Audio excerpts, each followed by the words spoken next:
Hey folks, let's talk about how our country shoots itself in the foot by neglecting our most vulnerable. Did you know if we wanted to fix homelessness and poverty, we could? We have plenty of pie to go around. In 2023, we spent about 1% of our military budget on homelessness assistance programs. If we wanted to take care of people, we could. In fact, the degrees of separation of helping our neediest would reach all of us, including the middle and even the upper class. The right thinks it's a good idea to force the birth of people into untenable situations, to test their ability to handle stress until they break, and then blame them for being broken. Would you plant a seed and let it sprout and then do everything you could to keep it just barely alive, and then be pissed that your plant never grew much and never produced fruit? We deny people the basic set of skills and the mental fortitude it takes to prosper, have good relationships, and grow happy children, and then we demonize them for struggling.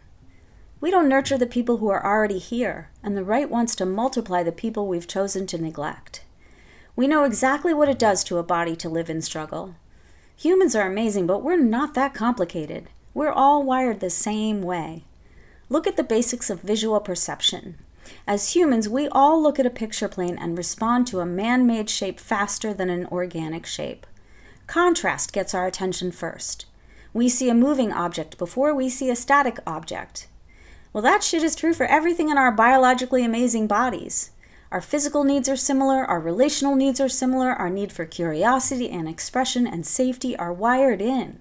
If we're held lovingly, our bodies react similarly. Same if our bodies are harmed.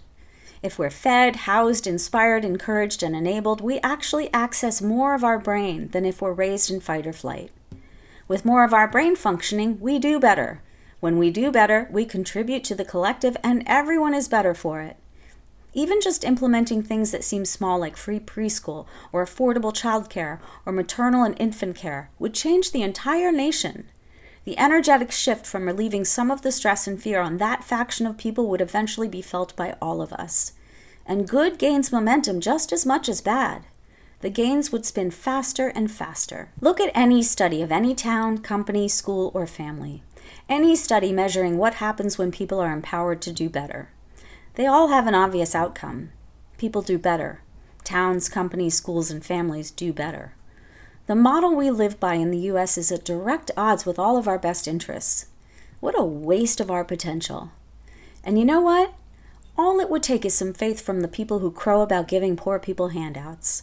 It's always the cynics who block the good juju from getting established, let alone finding its momentum. And it's also always true that if the greedy were dealt the same hand as the needy, they'd be freaking needy too. So the next time you see someone crowing about entitlements and complaining about handouts, ask them why they have to ruin prosperity for everyone by assuming it should only be available to the crowers and complainers. Ask them, if we have plenty of pie, why can't everyone enjoy it, especially if sharing it would make it taste better to all of us? And then all of us might be able to participate in making more pie. Yeah.